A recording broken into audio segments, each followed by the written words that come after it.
Jim, we're in this magnificent pavilion at your end at Old Trafford, but what was your first memory of walking into this ground or coming to this ground? My first memory was I was probably in the stand that used to be where the changing rooms are now, the media centre. We came to watch a Sunday League game. I was 13, 14 at the time.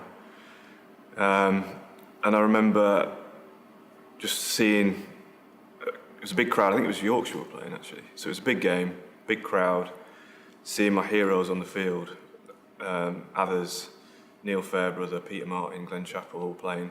That was probably my earliest memory of coming here. And then, we came a little bit here, followed the guys around in the 90s when Lancashire were very successful in one-day cricket. Went to a few Lords finals as well, so it's good. You mentioned those heroes though, you ended up sharing a dressing room with them. What was that like going into that Lancashire dressing room? Because you mentioned they were very successful, very powerful side with some, I imagine, big characters in there as well. Yeah, well, when I first started here, it was first and second team dressing rooms, so you had to knock on the door to be allowed in to see those guys. So it's a bit odd to start with, but I just remember, even the younger guys who were starting and the second team players, the senior players, the first team players were really welcoming and really helpful. And I was fortunate enough, even before I played first team cricket, when guys got injured and came back through the second team, I remember playing with Neil Fairbrother, and his experience, him standing at mid-off, chatting away to me was so helpful at a young age, at 17, 18. It did wonders for me, sort of, in the development of my career. Who really helped you here? Who has been the biggest influence, would you say, in your career? When I first was contracted, Mike Watkinson was second team coach, and he went on to be first team coach here. And he basically taught me how to swing the ball. When I first started playing, I just tried to bowl fast, tried to bowl as quick as I could. And even when I first started playing first team cricket, Warren Hegg was captain, and sometimes he said, just don't worry about swinging it, just try and bowl as fast as you can. And again, I think that helped me in a way, just to, at times, picking the right time to swing it and when to bowl quick. And I think that sort of experience helped me later on, being able to decide when to, now whether it's trying to decide whether to bowl wobble seam or, try and pick those moments is crucial. And that help from senior players back then was great. But yeah, Mike Watkinson was the biggest help. He taught me how to swing it away when I was away playing second team cricket. So I worked with him quite closely, especially when I got my stress fracture. I came back to Lancashire, and he was first team coach at the time, so I did a lot of work with him again then, and that was another great help. Were you a very shy lad coming into that dressing room at that time in your career? Yeah, I didn't say much. I wouldn't say I was shy, but quiet. I like to sort of weigh things up and not. I didn't want to make a fool of myself as a kid, trying to be chirpy and get involved in the banter and stuff. So I just sort of sat back and sort of tried to see how things work and work everyone out. Did anyone try and change that in you? Did anyone try and pull you out of that sort of quiet lad that was just watching and observing in the corner? Fred was a big one for giving me stick. Like a year ago, you didn't say anything, and now you're chirping up. I wish you were quiet again, sort of thing. But there was.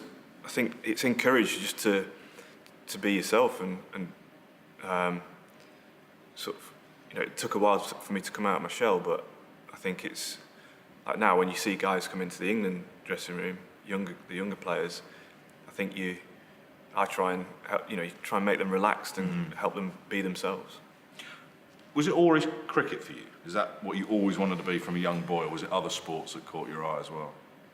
I mean, I just wanted to play sport. I basically, as a kid, I was outside the whole time. Whether I had a football goal in my back garden, played tennis during the summer.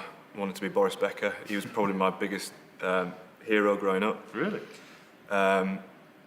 But I just wanted to be active and play sport, and I was always desperate to do that. Whether it was, even when I was at school, I was thinking, I don't know what I want to do when I finish school, but I want it to involve sport. And when was it cricket when you decided, right, that's the way I'm going to go now?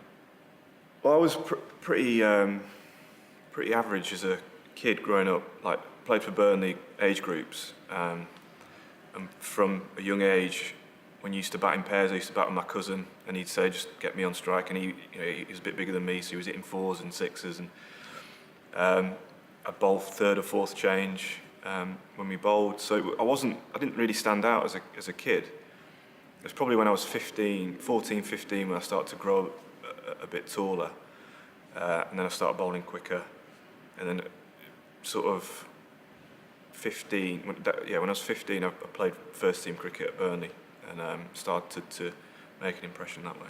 Who picked you up from Lancashire then? Who's first noticed your ability? I'd been to trials and stuff as a kid, but never. I played for under 15, Lancashire under 15 B team. Went to Ampleforth College with them. So I'd always kind of been on the radar a little bit, but never, like I said, never really stood out from the crowd. So it would have been John Stanworth, who was academy director for years here, who myself, along with Kyle Hogg and Saj Mahmood, we were all similar age growing up. Played in the same age group sides, under 17s, and it was probably after I think I was 17 playing for the under 19s, and that I had a really good year, myself and Kyle and Saj, and we all got signed at a similar time. When you first got here, when did you think I can make a career out of this? Did you have that inner confidence straight away? No, I didn't. I was always sort of just trying to enjoy myself and enjoy being around sort of this sort of cricket, this standard of cricket. And I think the more sort of tiers you go up and the more success you have at each stage gives you confidence. And I got a couple of like 5-fers in the second team, so then I thought, well, I can do that. Then it takes a bit of time. First team, I remember my first one-day game for the first team, and I went for about 34 or 4 overs in a Sunday League game, and then got pulled and didn't bowl again. And then you start having doubts. But then, I think it just takes a bit of time for that confidence to come, and the more sort of senior the teams I've played in, the more I've played, the more confident I got. Even going on to international level, as soon as you have some success, you think, well, I can do this. Even though there's bad times, you think, well, I've done it before, so you sort of draw on that experience to try and help your career.